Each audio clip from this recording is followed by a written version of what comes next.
आप विश्वास करें या न करें, पर जब प्यार होता है तो भूत क्या आदमी कुत्ते से भी शादी कर लेता है। मैं रवि बचपन से ही अपनी पड़ोस की लड़की प्रिया से बहुत प्यार करता था, पर कभी उसे इस बारे में कुछ कह नहीं पाया और देखते देखते आज वो 16 साल की हो गई। मैं अक्सर स्कूल जाते वक्त उसे देखा करता था। उसके गुलाबी गाल, मोरनी सी गर्दन, सुनहरे बादलों जैसे बाल, उसके होठ, वो पूरे गांव में सबसे सुंदर थी और भोली भी। जब वो अपनी सहेलियों के साथ नदी किनारे खेलती और हंसती थी तो मैं उसे रोज छुप कर देखता था। मैं उसे बेइंतहा प्यार करता था, पर उसे कभी बोल नहीं पाया। पर हर प्रेम कहानी की तरह मुझे ये नहीं पता था कि मेरी इन खुशियों को जल्द ही नजर लग जाएगी। कहने को तो मैं उन्हें दोस्त कहता था, पर पूरा गांव जानता था कि जतिन और उसके दोस्त कितने कमीने लड़के हैं।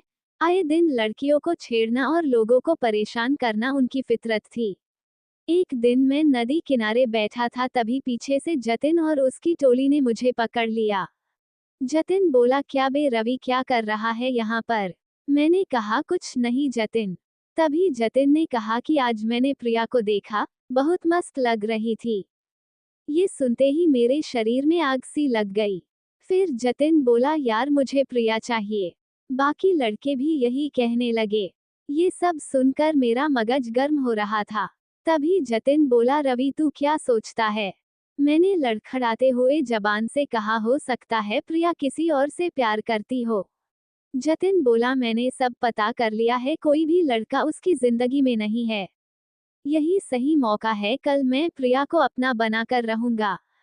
फिर जतिन जोर से बोला, सुन लो सभी, आज से वो मेरी गर्लफ्रेंड है। ये सुनते ही मेरे दिल टूट सा गया, पर मैंने हार नहीं मानी और मैं बोल उठा, जतिन ये गलत बात है।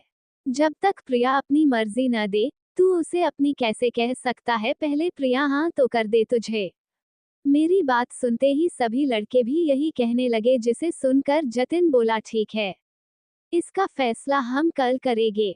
मैं काफी डरा हुआ था कि कल क्या होगा और इसी कारण रात भर सो नहीं पाया। अगली सुबह मैं स्कूल के लिए तैयार हो गया। मैंने मन ही मन फैसला कर लिया कि आज प्रिया को अपने दिल की बात बोल कर ही रहूंगा। जब स्कूल की छुट्टी हुई तो जतिन और उसका दल प्रिया और उसकी सहेलियों के पीछे हो लिया। मैं भी जतिन के पीछे चलने लगा।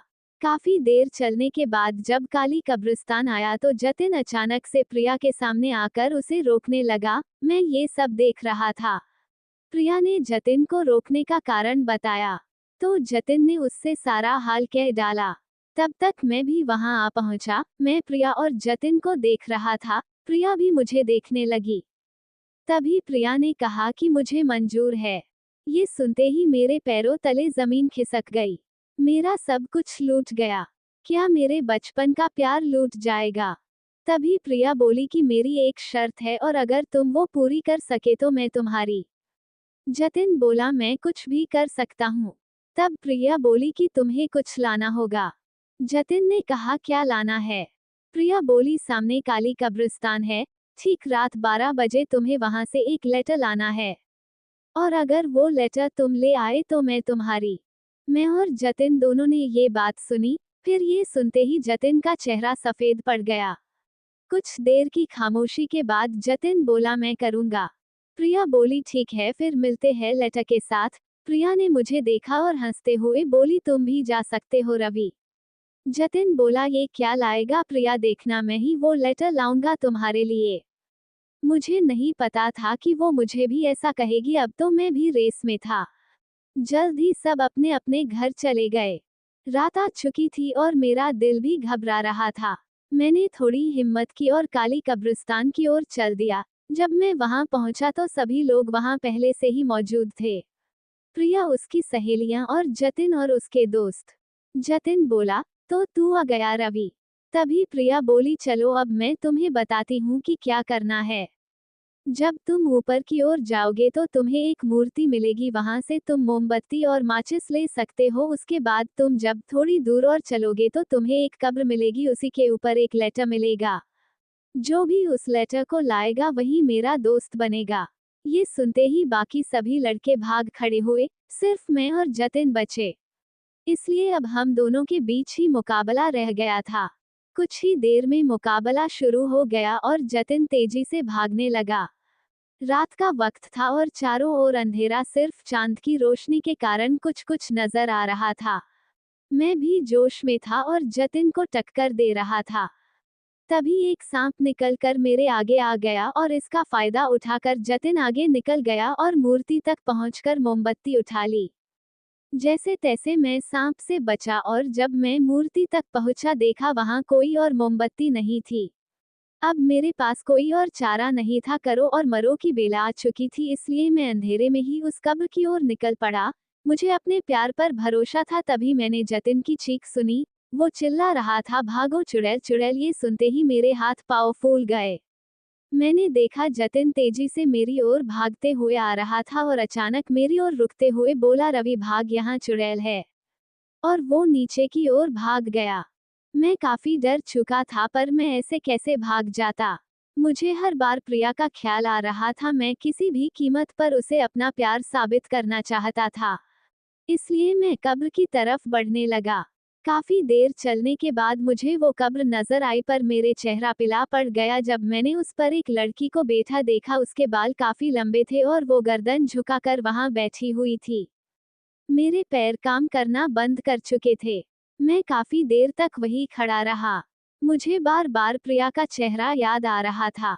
मैंने थोड़ी हिम्मत इकट्ठी की और कब्र के पास जाकर उस चुड़ैल को दबती आवाज में बोला, जी क्या आपने यहाँ कोई लेटर देखा है? चुड़ैल कुछ नहीं बोली। मैंने अपनी बात फिर दोहराई, पर इस बार उसने पास आने का इशारा किया। मैं डरते डरते उसके पास पहुंचा। तभी मैंने कहा, देखो मुझे मत खाना। दरअसल मैं एक लड़की को बचपन से बहुत प्यार करता हूँ, उसका नाम प्रिया है और उसी के लिए मैं यहाँ तक आया हूँ। तभी चुड़ैल ने कहा, तो अब तक मुझे बताया क्यों नहीं? मैं पूरी तरह हैरान हो गया। वो तो प्रिया की आवाज थी। तभी चुड़ैल ने अपने बालों को ऊपर किया और मेरा दिल रुक सा गया। वो प्रिया ही थी जो चुड़ैल बनी हुई थी। मैं पूरी तरह हैरान था कि अब क्या करूं। मैं बस प्रिया को देख रहा था और प्रिया मुझे। तभी हम दोनों को कोई आवाज सुनाई दी। एक बड़ा काला साया हमारी ओर आ रहा था। ये देख प्रिया ने मेरे हाथों को पकड़ लिया और मैंने भी प्रिया को पकड़ लिया। देखते ही देखते वो काला साया करीब आने लगा और अचानक एक तेज रोशनी हमारे चेहरे पर पड़ी और वो साया बोला, कौन है वहां पर? वो कोई और नहीं, कब्रिस्तान का चौकीदार था। उसे देखते ही मैं और प्रिया तेजी से भाग खड़े हुए। हम काफी देर तक भागते रहे और फिर घर आकर ही रुके। वो बिना कुछ बोले अपने घर चली गई और मैं भी अपने घर आ गया। मैं सारी रात नहीं सोया। अगली सुबह मैं स्कूल के लिए तैयार हो गया। जब मैं स्कूल पहुंचा तो वो पहले से ही वहां थी, पर वो कुछ नहीं बोली। जल्द ही स्कूल की छुट्टी हो गई। मैंने उसे हर जगह ढूंढा, पर वो नहीं मिली। मैं निराश होकर घर की ओर जा ही रहा था कि मुझे एक आवाज सुनाई दी। वो प्रिया ही थी। मुझे भरोसा नहीं हुआ। वो मेरे पास आए और कहा, रवि कहाँ जा रहे हो? मैंने कहा, घर। प्रिया बोली, मैं भी चलती हूँ। तभी मैंने कहा, प्रिया मुझे तुम्हें कुछ कहना है। तभी प्रिया ने मेरे होठों पर अपने हाथों को रखते हुए कहा, मुझे पता है तुम्हें क्या कहना है। मुझे पता चल गया था कि वो भी मुझे बहुत प्यार करती है। कभी कभी जुबान का काम सिर्फ आंखें ही कर देती है। उसका हाथ मेरे हाथों में था और हम अपने घर जा रहे थे।